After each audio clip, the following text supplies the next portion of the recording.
बहुत समय पहले की बात है। कासगंज नामक एक सुंदर सा गांव हुआ करता था।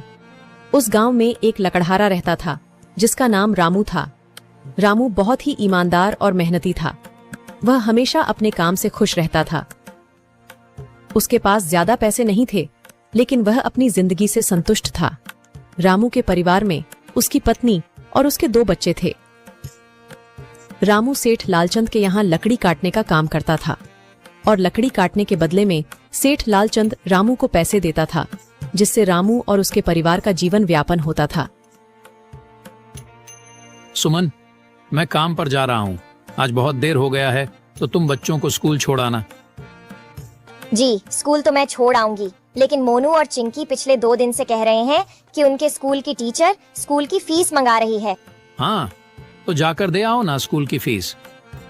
अजी कहाँ से दूं? आप जो पगार लाते हैं उसमें मुश्किल से तो घर चल पाता है।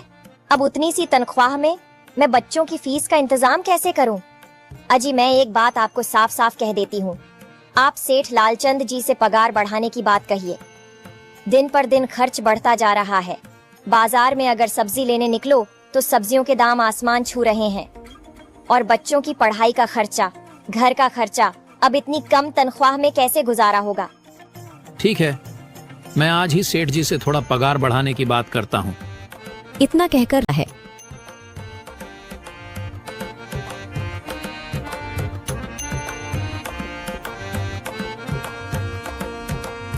अरे भाई, आज तो पगार का दिन है।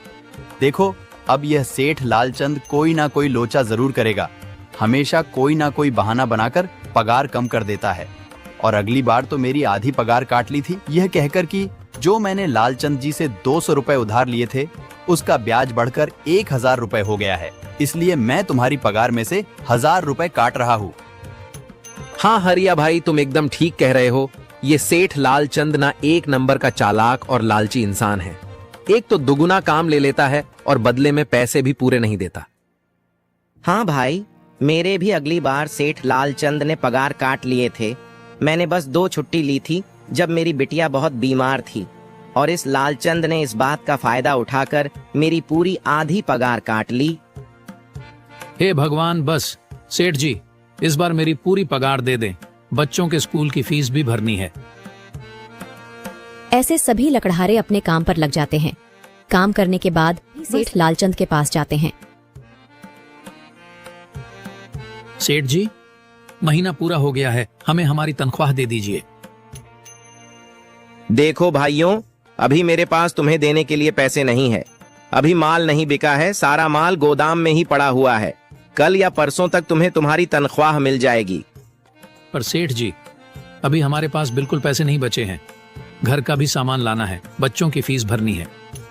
अरे मैंने कहा तो सही, 1-2 दिन और रुक जाओ, कल या परसों तक पैसे मिल जाएंगे। अभी मेरे पास पैसे नहीं है। सभी लकड़हारे निराश मन से अपने अपने घर आ जाते हैं। अजी क्या हुआ? इस बार कितना पगार मिला है? सुमन, अभी कोई पगार नहीं मिला। सेठ जी ने कहा है कि 1-2 दिन में पगार मिल जाएगा। पगार नहीं मिला? आपको तो पता है ना, बच्चों की फीस भरनी है। इनकी स्कूल टीचर ने आज साफ साफ चेतावनी दे दी है कि अगर कल फीस नहीं लाई तो बच्चों को घर पर ही बिठा लेना। अब बताओ मैं क्या करूं? मैं क्या करूं सुमन, ये सेठ जी समय पर कभी पैसे देते ही नहीं है। अब तो बस हम इंतजार के सिवा और कुछ नहीं कर सकते। 1-2 दिन की बात है, देख लेते हैं। ऐसे ही 2 दिन गुजर जाते हैं। 2 दिन बाद सेठ लालचंद सबको पगार देता है। अरे हरिया, ये ले अपनी इस महीने की पगार। सेठ जी, यह तो बस 2000 है। मैंने तो इस महीने 3000 तक का काम किया है। हाँ, काम तो किया है, लेकिन तूने 1-1 घंटे आराम भी तो किया है। ये पैसे उसी आराम के कांटे हैं। पर सेठ जी, आपने तो कहा था 8 घंटे काम के महीने में 3000 मिलेंगे, और मैंने तो 8 घंटे काम किया और 1 घंटे आराम। देख हरिया, मुझे ज्यादा हिसाब किताब ना समझा। ये 2000 रख, अगर चाहिए तो, और अगर नहीं चाहिए तो कहीं और काम ढूंढ ले। बेचारे हरिया के पास उन पैसे को लेने की सिवाय और कोई रास्ता नहीं था। हरिया चुपचाप वह पैसे रख लेता है। रामू, ये लो तुम्हारे 2500 रुपए। पर सेठ जी, 2500 क्यों? मेरे तो पूरे 3000 बनते हैं ना। मैंने तो कोई छुट्टी भी नहीं की और ना ही कोई आराम। मैंने तो अपना सारा काम समय पर किया है। हाँ, समय पर तो किया है, पर इस समय बाजार में लकड़ियों का दाम काफी सस्ता हो गया है। इस वजह से अभी तुम्हें भी पगार कम ही मिलेगी जब तक लकड़ियों का दाम नहीं बढ़ता। पर सेठ जी, बात तो 3,000 की हुई थी ना, अब 2,500 में मैं कैसे घर चलाऊंगा? बच्चों की स्कूल की फीस भी भरनी है सेठ जी। इस बार आप पूरे पैसे दे दीजिए। 2,500 ही मिलेंगे तुझे। यहाँ काम करना है तो कर, वरना कहीं और काम ढूंढ ले। बेचारे हरिया के पास उन पैसे को लेने के सिवाय और कोई रास्ता नहीं था।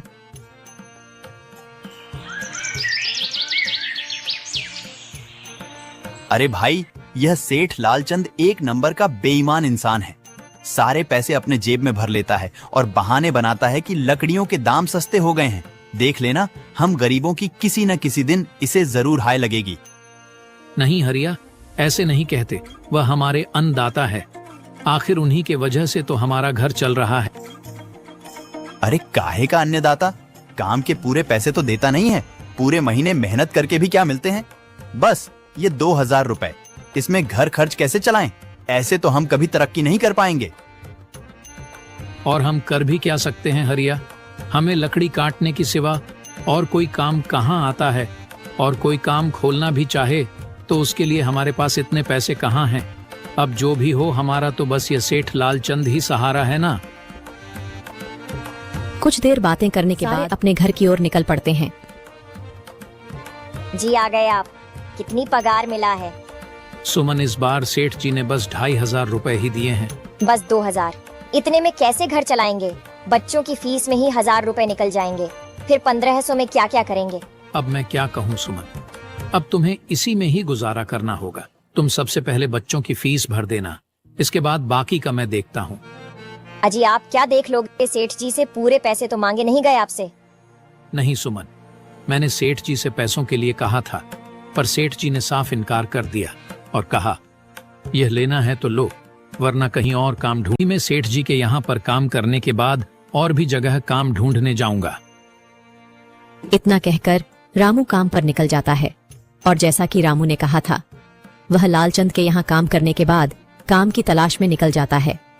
रामू पूरे गांव में काम ढूंढता है, दुकानों दुकानों पर जाकर लोगों से काम मांगता है, मगर हर जगह रामू को केवल निराशा ही हाथ लगती है। अंत में थक हार कर रामू वापस जाने लगता है। तभी वह देखता है कि अचानक बहुत सारे भैंसों का झुंड उसकी तरफ दौड़े आ रहा है। यह देखकर रामू बहुत डर जाता है। वह इधर उधर देखता है तो उसे एक गुफा दिखती है और वह गुफा में जाकर छुप जाता है। जब भैंसों का झुंड वहां से निकल जाता है तब रामू की जान में जान आती है। हे भगवान, आज तो बाल बाल बच गया मैं, वरना आज तो मैं इन भैंसों के पैरों तलों तो कुचला ही जाता। पर यह मैं कहाँ आ गया? रामू यह सब सोच ही रहा था कि तभी उसकी नजर गुफा में रखी एक टोकरी पर जाती है। रामू उस टोकरी के पास जाता है। ये कैसी गुफा है?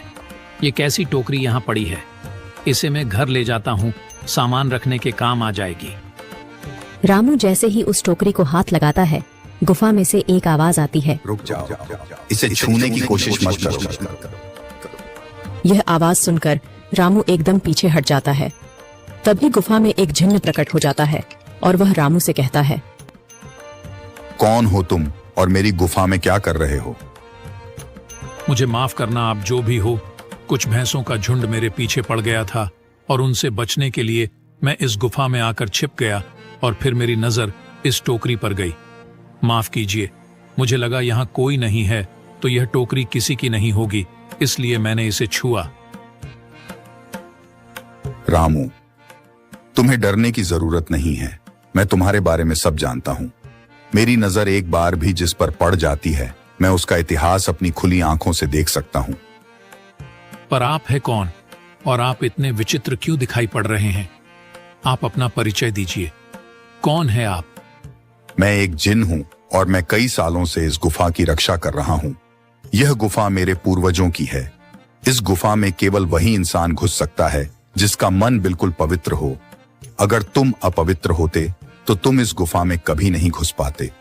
तुम एक सच्चे इंसान हो, इसलिए तुम इस गुफा में घुस पाए और इस टोकरी को छू पाए। अब तुमने इस टोकरी को छुआ है तो यह टोकरी तुम्हारी हुई। नहीं, मुझे ये टोकरी नहीं चाहिए। मैं तो बस देख रहा था। डरो मत रामू, तुम ये टोकरी ले जाओ। ये कोई साधारण टोकरी नहीं है, बल्कि यह जादुई टोकरी है। जादुई टोकरी? क्या यह वही जादुई टोकरी है जिसके बारे में हमारी दादी कहानी सुनाई करती थी कि किसी गांव में एक जादुई टोकरी हुआ करती थी और वह सबकी इच्छाएं पूरी करती थी? हाँ रामू, ये वही जादुई टोकरी है। अब तुम इस टोकरी के मालिक हो। तुम इसके इस्तेमाल से अपनी स्थिति सुधार सकते हो, पर याद रखना, तुम जो भी वस्तु इस टोकरी में एक बार डालोगे, वह चीज ही तुम्हें बार बार इस टोकरी में डालनी होगी। इसके अलावा तुम और दूसरी कोई चीज इस टोकरी में नहीं डाल सकते। अगर तुमने ऐसा किया तो इसका परिणाम तुम्हें ही भुगतना होगा। मेरी इस बात को हमेशा ध्यान में रखना और सोच समझकर बिना लालच किए इस टोकरी में वह ही सामान रखना जिसकी तुम्हें जरूरत हो। रामू टोकरी को लेकर घर आ जाता है। सुमन, ये देखो, ये मैं क्या लेकर आया हूँ। क्या लाए हो आप? बस ये एक टोकरी। सबसे पहले यह बताइए, आप तो काम की तलाश में गए थे ना, तो कोई दूसरा काम मिला कि नहीं? नहीं। अरे सुमन, मेरी पूरी बात तो सुनो। ये कोई ऐसी वैसी टोकरी नहीं है, बल्कि ये एक जादुई टोकरी है। रामू सुमन को वह सारी घटना के बारे में बताता है जो उसके साथ हुई। अच्छा, तो आपका कहने का मतलब है कि इस टोकरी में हमें कोई ऐसी चीज डालनी होगी जिसकी हमें सबसे ज्यादा जरूरत हो। हाँ सुमन, हमें सोच समझकर ही इसमें कोई चीज डालनी होगी। रामू थोड़ी देर सोचता है, फिर उसका ध्यान उन लकड़ियों पर जाता है जो एक बार उसने सुमन को रखने को दी थी। सुमन, तुम्हें याद है, एक बार मैं जंगलों में लकड़ियां काटने गया था तो मुझे एक चंदन की लकड़ी मिली थी और वह मैंने तुम्हें लाकर दे दी थी। हाँ, दी तो थी। तो तुम उस लकड़ी को ले आओ। हम उस चंदन की लकड़ी को ही इसमें डालेंगे और उस लकड़ी से अपना एक व्यापार शुरू करेंगे। सुमन चंदन की लकड़ी को ले आती है और उसे टोकरी में डाल देती है। वह जैसे ही चंदन की लकड़ी उस टोकरी में डालते हैं, उसमें कई सारी लकड़ियां आ जाती हैं। अरे वह, यह तो चमत्कार ही हो गया। ये देखिए, कितनी सारी चंदन की लकड़ियां हो गई। अगर आप इसको बेचेंगे तो इससे काफी अच्छे पैसे मिलेंगे। हाँ राधा, मैं कल सुबह बाजार जाकर इनको बेच आऊंगा और जो पैसे मिलेंगे उससे हम अपने मोनू और चिंकी के स्कूल की फीस भर देंगे और बाकी बचे पैसों को संभाल कर रख लेंगे। अगले दिन रामू लालचंद सेठ के यहाँ काम पर न जाकर चंदन की लकड़ियों को बेचने के लिए बाजार की ओर निकल पड़ता है।